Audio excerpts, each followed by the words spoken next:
Olá a todos os ouvintes, mais um Prosas Sociológicas e hoje o quarto e último episódio sobre Habermas com o professor Gilson Haslan. Professor, vamos entrar agora na parte mais importante ao meu ver, que é o que esse pensador tão contemporâneo, né, morreu agora, há 15 dias atrás, tem a nos dizer dos principais assuntos que estão em debate hoje. Eu queria ver ele, por exemplo, a opinião dele. Vamos começar com as redes sociais, né? A internet e a rede social, ela trouxe uma revolução nas comunicações, nesse ágora moderno, né? Que todos podem falar, até os idiotas, igual alguns, falam e têm sua opinião e falam à vontade. O que Habermas fala a partir desse surgimento das redes sociais? Ele fala alguma coisa? O que ele vem dizer para nós? Recentemente, no Brasil, inclusive, em 2023, aí um outro livro, ele é uma série de entrevistas sobre isso, né, que foi intitulado Uma Nova Mudança Estrutural da Esfera Pública, né, em que ele identifica, obviamente, uma profunda transformação na esfera pública e nas condições da ética do discurso e da democracia, portanto. O Habermas não é exatamente otimista em relação a essa estrutura, por um motivo muito simples. A estrutura, tal como... E, de novo, a gente terminou falando da China. A gente vai voltar a falar da China, porque talvez a saída esteja no desenho que se constrói exatamente na China.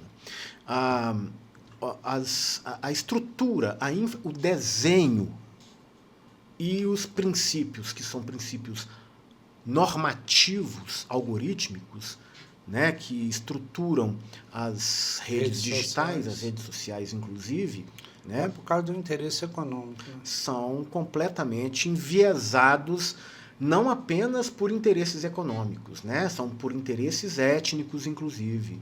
Né, muito claramente são voltados para povos específicos que a gente pode identificar no norte global. Né? Só para lembrar, as chamadas Big Tech, né? Tirante as chinesas, as Big Tech são todas estadunidenses. Né? Tem havido um debate, especialmente na Europa. A Europa é muito madura quanto a isso, muito ciosa da sua própria condição identitária. Né? A Europa tem debatido muito uma legislação que proteja o debate público, que proteja a racionalidade desse debate, e tem se esforçado por normatizar minimamente as redes sociais, as redes digitais em geral. Agora a gente ainda tem a inteligência artificial, que é uma outra conversa, né, que também precisa ser compreendida, que é completamente obscuro também, né? As regras, as normas, que são os algoritmos, são proprietários, eles não são públicos, né? Então, assim, eles não revelam isso. A rede é pública, mas os dados são apropriados. E as regras de apropriação são privadas. Né? Você assina lá sem ler o que você está assinando. É isso. Né? O Habermas ele se mostrou bastante cético quanto a isso. Né? O que nós temos é que o desenho promove uma falsa sensação de democracia. Né? O desenho é o que os especialistas chamam de câmaras de eco. Né? Já há estudos bastante consolidados sobre isso, indicando que as redes sociais em geral, mas as plataformas digitais, elas funcionam como estruturas em que eu sou levado a acreditar que a minha visão de mundo é a majoritária. E isso é fragmentado. Então você tem múltiplas visões de mundo que são reforçadas pelos algoritmos, que os algoritmos se interessam. Ele só te manda aquilo que você interessa. Que engaja, que você esteja confortável no engajamento. Quer dizer, para você acessar mais, usar mais. E usar mais, então você tem... Mandar mais propaganda para você, exatamente. etc. E mais do que isso, quando você está continuamente online, você continuamente gera dados. Né? E isso é primordial para essa nova fronteira da economia, que é a economia de dados, né? A datificação, ela é um fenômeno inevitável a partir de agora, né? A gente tem que conversar sobre racionalidade e sobre nacionalidade a partir desses marcos, inevitavelmente. O Habermas, ele se preocupava, identificou nessa nova estrutura, né, de câmara de eco, de uma... A câmara de eco é isso que você falou aí, da gente só receber aquilo que está no nosso perfil, digamos Exatamente, assim? né? Quando A gente só ouve a própria voz. Só ouve a própria voz e acredita que aquela voz é majoritária. Né? Que é a voz que todo mundo está tendo. É interessante, né? O cara de perfil bolsonarista, de direita, e ele publica lá, fez uma pesquisa com meus não sei o que, e dá 100%. Aí ele acredita que aquilo é todo o universo, e na verdade é só os amigos dele. E é o suprassumo da mitologização, né? Da mitificação da racionalidade instrumental. Quer dizer, um programa que propõe uma racionalidade comunicativa numa estrutura que impede a comunicação, que aparentemente ela incentiva a comunicação, mas a rigor ela está tratando de uma comunicação de si mesmo, para si mesmo, e que tende a constranger de maneira muito brutal a polarização, a polarização ideológica, a radicalização ideológica, ela é alimentada exatamente pela estrutura dos algoritmos. Aí você tem campanhas de desinformação que são programadas por uma estrutura há uma distinção entre desinformação e misinformação. A desinformação são campanhas pensadas e geralmente são demagogos que promovem, né? E a misinformação é quando eu acredito naquilo e transmito. Então eu reforço a minha visão de mundo. Ora, mas se eu tenho no meu horizonte comunicativo apenas aquilo em que eu acredito, eu continuo acreditando naquilo que eu acredito e reforço aquilo. Obviamente, isso isola, isso fragmenta a sociedade e não é só o consenso, porque nós temos consensos dentro de bolhas, consenso dentro de câmaras de eco. Mas esses consensos são fabricados, são falsamente estruturados. Né? Você falou aí, me deu uma luz para um problema que eu sempre pensava, que era o seguinte, como é que tinha terraplanista hoje em dia, com a ciência, com tudo, né? Como é que tem gente que não defenda vacinas, defenda que as vacinas fazem mal? Talvez aí está uma explicação. É uma câmara de eco. É uma câmara de eco, mas com reforço identitário, né?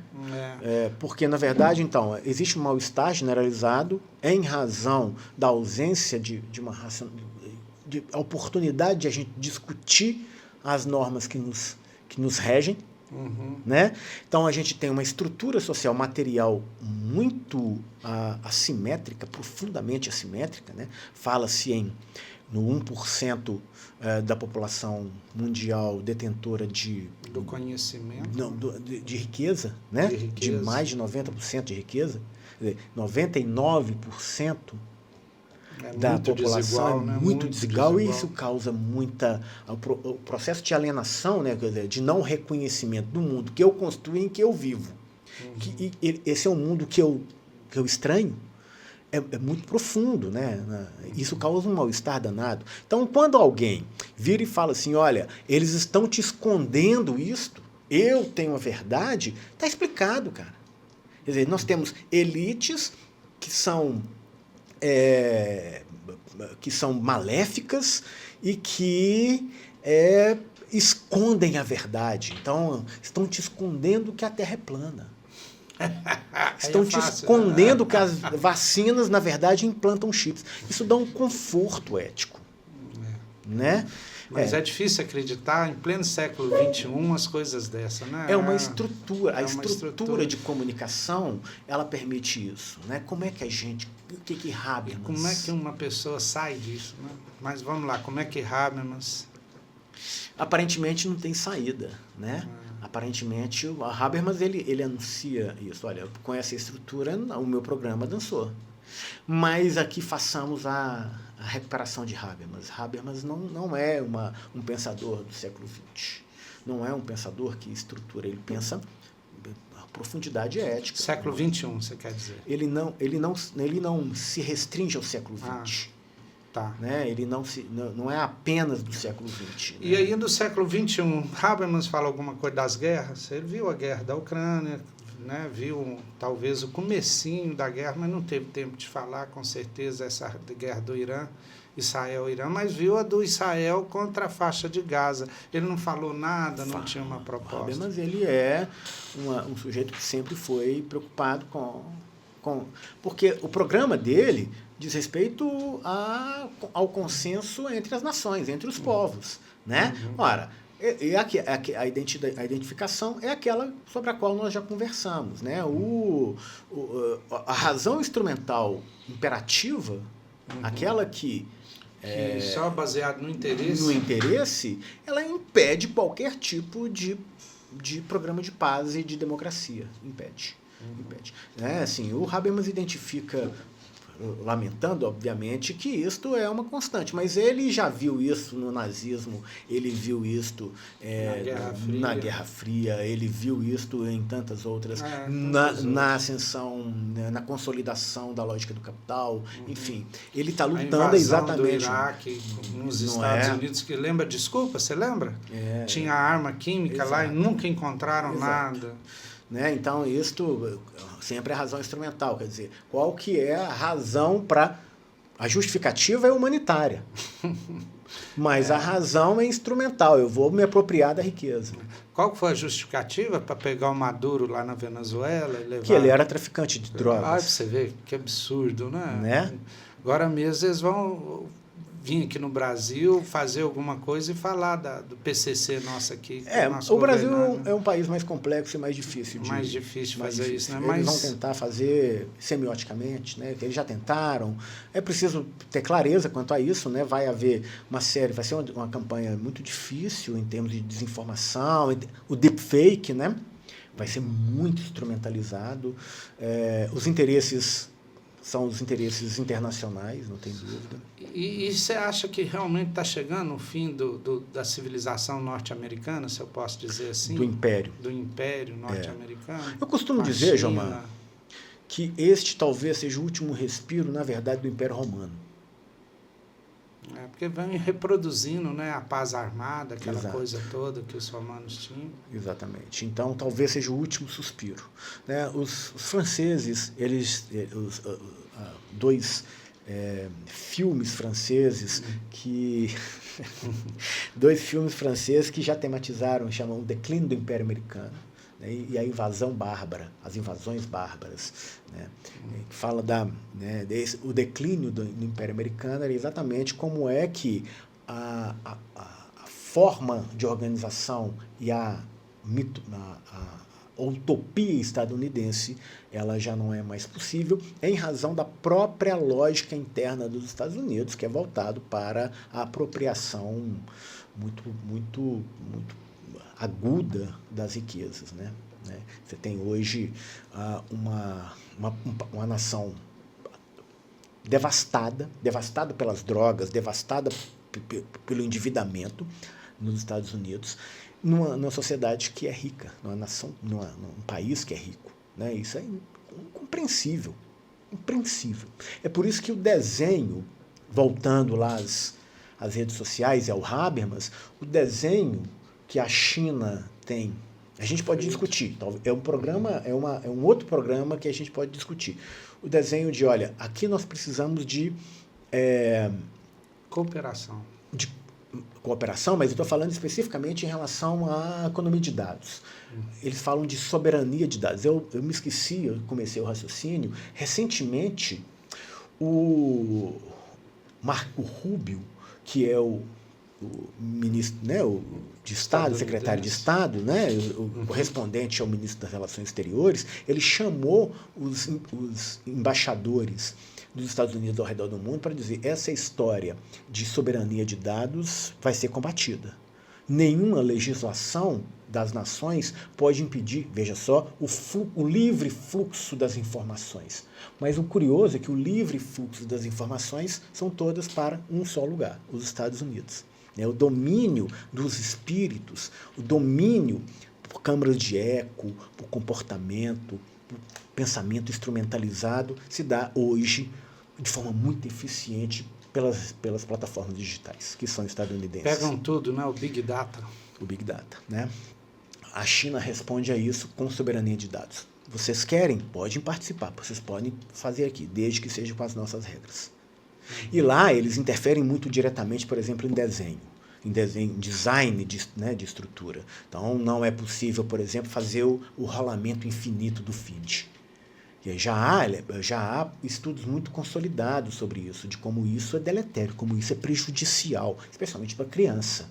Né? Como você tem uma contínua rolamento de desejo, você fica preso aqui. Né? Então, como é que o Habermas pode responder a isso? Primeiro é colocando limite na racionalidade instrumental. Primeira coisa. Segunda coisa, é preciso que a gente crie uma estrutura possível de sentar à mesa para conversar. Habermas está cada vez mais atual. Habermas está atual, mas a gente precisa, talvez num outro momento, falar sobre Marx. Né? Habermas e Marx. Bom, é uma alegria, e veja que a gente foi além, né? A gente debateu assuntos que são muito instigantes, mas sempre pensando na questão do discurso, na questão da ética do discurso, no agir comunicacional.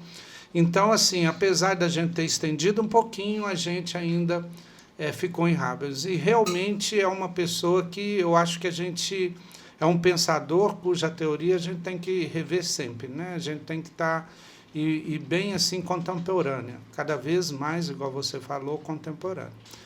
Agradecemos a todos, esse foi o último, infelizmente, o último episódio sobre Habermas. Semana que vem a gente vai para um novo tema dentro das nossas playlists. Agradecemos ao Grupo Educação, Ética e Cidadania, que é o patrocinador desse projeto.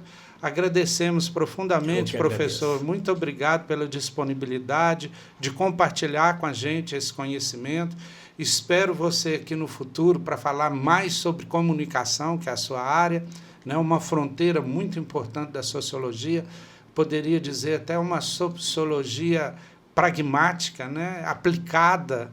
A comunicação aplica muito do que a sociologia vem ali de referência apresentar. Então, num próximo episódio, já fica aqui o convite, a gente só vai encaixar na grade, para falar de comunicação, né, jornalismo, comunicação e sociologia. Né, será um prazer. Mais para frente. Obrigado ao Pedro.